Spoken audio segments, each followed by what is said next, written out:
Kiss and Sell. Jean and Paul weren't overly excited about Brazil. The place seemed too foreign, too third world for their more Americanized tastes. The climate was uncomfortably soggy and English wasn't widely spoken. We had at least a dozen bodyguards with us all the time, and most of them couldn't converse in English. The Brazilian attitude is very laid back and leisurely, and you hear "tudo bene" a lot. Jean and Paul wanted everything to be more organized and more familiar. In other words, more American, like in Australia. The chaos of getting to Brazil in the first had made them wary. The spot most to their liking was Hippopotamus, a disco frequented by an older jet-set crowd and owned by a Brazilian who had a sister club in New York, Club A on the Upper East Side. Hippopotamus was a plush night spot featuring zebra-striped banquettes and an indoor rainforest enclosed in a floor-to-ceiling arboretum. The women weren't to their liking either. Most didn't speak English, many looked too earthy, others were too sleazy, and some were prostitutes of some kind or another. There wasn't the constellation of Anglo-Saxon beauties they had in Australia, who flocked around them wherever they went. The colloidal mix of dozens of cultures in Brazil was jolting to Jean and Paul. It was a different vibe here, and the samba beat wasn't really their style. Luckily for Paul, he met another blonde bombshell from the West Coast, a vivacious poster girl from Mexican beer who was in Rio on a modeling assignment and who was around for part of our trip. Jean took up with a Brazilian girl with skin that was scorched bronze in color with onyx black hair that flew back in waves, hanging to her waist. She was usually dressed in what looked like a cloth around her torso, with a bikini top over her grapefruit-sized breasts. She spoke no English and had no name that anyone ever heard. She was always referred to by Jean as "my animal." Everyone else who came down for the trip, especially the crew, was happy. Rio is crawling with idle young girls who lie on the beaches in thong bikinis during the day and roam the bars and discos on every block of the Copacabana district at night. Hedonism is a national pastime, and the sultry climate and languid pace are conducive to incessant pleasure-seeking. Eric was always game for nightlife, and one night I corralled a couple of bodyguards to go out with us. We made a beeline to what was touted as Rio's hottest club for girl, Barbarella. Barbarella was a seedy dive on the main drag of the Copacabana with a cheap neon sign blinking over the entrance.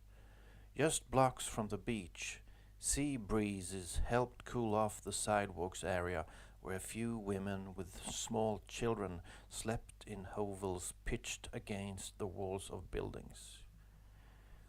We got out of our car and one of the club's doormen ushered us into the entrance as we stood for a moment in the glare of the flickering neon.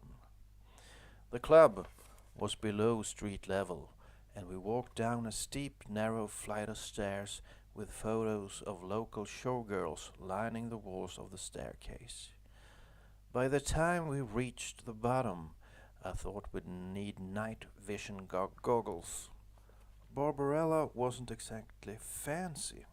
It didn't seem to be much more than a big room jam-packed with long rows of tables and chairs pushed together end to end with barely enough room to squeeze into. There were hordes of waiters in tattered tuxes, frayed around the coat sleeves, circling the tables covered with torn white tablecloths, some full of cigarette holes. The walls were painted red, and pulsing in the background was a continuous flow of disco hits. Ashtrays were filled with butts smeared with lipstick. Whatever its shortcomings, Barbarella did have girls, masses of them, all in their early 20s or younger, circulating throughout the room and lined up shoulder to shoulder all along the back of the place. As the room filled up by midnight, streams of girls ambled down the stairs, dressed in jeans, miniskirts, tight cotton t-shirts, and holder tops. Nearly all of them had meticulously made up faces and carefully arranged hairstyles. Eyeshadow and hair mousse were popular with Brazilian girls. Still, more girls were dancing on a tiny disco stage with blinking colored lights above it at the far end of the room. Eric, the bodyguards, and I took a table after an obliging waiter bounced a few girls out of their chairs, and we ordered a round of caipirinhas, a potent drink that's the national cocktail of choice.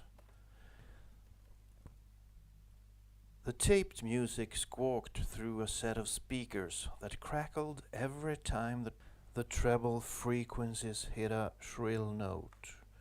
Girls would swarm over to the table once you alerted the waiter, who snapped his fingers or pointed to whom you were eyeing. This was the land of macho. Claudia sat down to join us, a buxom girl with long wavy curls of light brown hair, who was squeezed into a shimmery nylon miniskirt. She told us that she had recently appeared in the Brazilian edition of Playboy. Pretty soon, there were 4 girls sitting with us, and the swirls of cigarette smoke and dense clouds from my cigar made our table look like a chimney. Michael Jackson's Beat It must have played 100 times that night before we left Barbarella around 2 a.m. We went back to the hotel with Claudia and her friends in tow. The next morning, Eric called, sounding downbeat. The girls whom he brought back to his room had expected to be paid. They didn't hustle up front, but waited until afterward. He wasn't aware of this routine.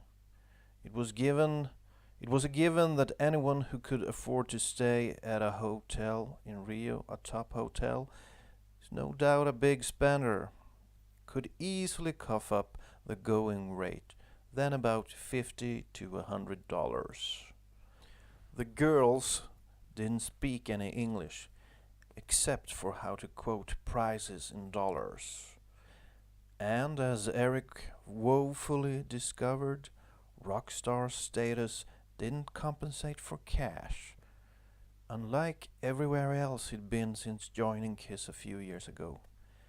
He told me how angry the girls were, offended that he was only interested in showing them pictures of Kiss and not having sex. Eric had a hard time understanding that discos in Rio weren't the ideal spot for finding soulmates. In Rio, getting picked up in nightclubs was, for many, a way to make a living. Reporters and photographers snapped to attention when Kiss, in makeup and costumes, walked into the Caesar Park ballroom for their opening press conference. Radio, TV, and press people jammed inside to record Kiss's first public appearance in Brazil. Kiss would make the cover of Manchete, a national weekly magazine that's the local equivalent of Time and Life. The on-again, off-again tour was now a reality, and Kiss launched into their now routine ballyhoo to hype the tour. Kiss was the perfect act for Brazil, a country where Mardi Gras is a national holiday and the streets become an open carnival of people parading in bizarre costumes and masks. Kiss did have to squash one bit of hype at the press conference. Rumors had circulated that Kiss performed animal sacrifice during the show, killing chickens on stage. It came up again, and Gene fielded the question, assuring everyone that despite Kiss's demonic image, no such thing took place. In a country almost entirely Catholic, but where voodoo is taken very seriously, we were happy to deny the chicken story. Maracanã Stadium, an enormous concrete shell situated at the foot of the mountains that can hold up to 200,000 people in 6 tiers of seating, the largest stadium in the world, was the site of Kiss's first show. The Kiss stage was set up at the far end of Maracanã. The tank turret and several tons of lighting and sound equipment had been obtained locally. Pyro was in plentiful supply, and the large Kiss electric sign filled the back of the stage. The production wasn't on the same technical level as Super Kiss in Australia, but it did provide the usual explosions, fog, bombs, smoke, and fireworks. Any similarity between a stadium show in Brazil and anywhere else in the world is purely coincidental. The audience streamed through the gates and into the stadium at night, even after Kiss went on at around 10:30 p.m. Some people obviously had tickets, many didn't. Backstage facilities were non-existent. We were lucky to get enough power to do the show at all. Tom Marzullo, our production manager, had to do a juggling act just to keep the generators running through the Kiss performance. The sound was often sludgy, with blotchy patches of feedback cutting into the guitar solos, and Paul's vocals fighting to be heard over the racket. But the fans were rabid over Kiss. Crowds of them piled on top of each other in the front section of the stadium grounds, pushing and shoving to get a better view. On stage, cameramen from Globo TV, televising the show live, scampered back and forth to get their shots. The fans were drenched and exhausted, sweat pouring out of their writhing bodies as Kiss cranked out song after song of pounding rock and roll. Some had removed nearly all their clothes and were waving t-shirts and scarves, their bodies soaking. Masses of them seemed to move in a wave-like formation as the music throbbed. It was a wild rainbow of skin colors, brown, red, tan, black, white, thrown together in a crazy quilt. And there were scores of lusty Brazilian girls with tawny complexions and great heaving breasts and wide buttocks sitting on the shoulders of their boyfriends, some even standing on them. Kiss in Rio had a wild air of excitement and strangeness to it, unusual and uninhibited, an atmosphere we'd never experienced before. We were unmistakably in a different world. Maracanã had sold, according to various estimates, 100,000 to 150,000 or more tickets. No one knew for sure.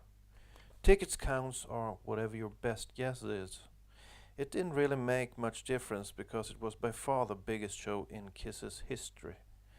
They had never played before to so many fans at a show of their own. From the stage, the audience was a vast panorama of people. The fans were stacked in every tire of the stadium. Kiss broke into I Love It Loud from their recent album, and the crowd's reaction was explosive. The ear splitting roar bouncing off the concrete. Floodlights washed the upper deck of the stadium and created a halo effect against the night sky. The finale of fireworks and bombs brought the Kiss show to a ferocious climax, and the stage went dark as Kiss disappeared down the ramps in back and took off in waiting cars and vans. But Gene and Paul were surprisingly unaffected by it. Yes, they enjoyed the show. Yes, the fans were great, and yes, the audience was huge. But they were very ho-hum about the whole event. It didn't seem to count with them. It wasn't America, or England, or Europe, or Australia. It was the third world, a stew pot of cultures. It wasn't that important. Besides, what did they know anyway? In Brazil, they are years behind the times. They still think Kiss is a supergroup. And who can understand them? Jammering away in that strange tongue of theirs. To Paul and Gene, the Brazil tour was just a business trip, and they counted the days until the trip was over and the business was concluded.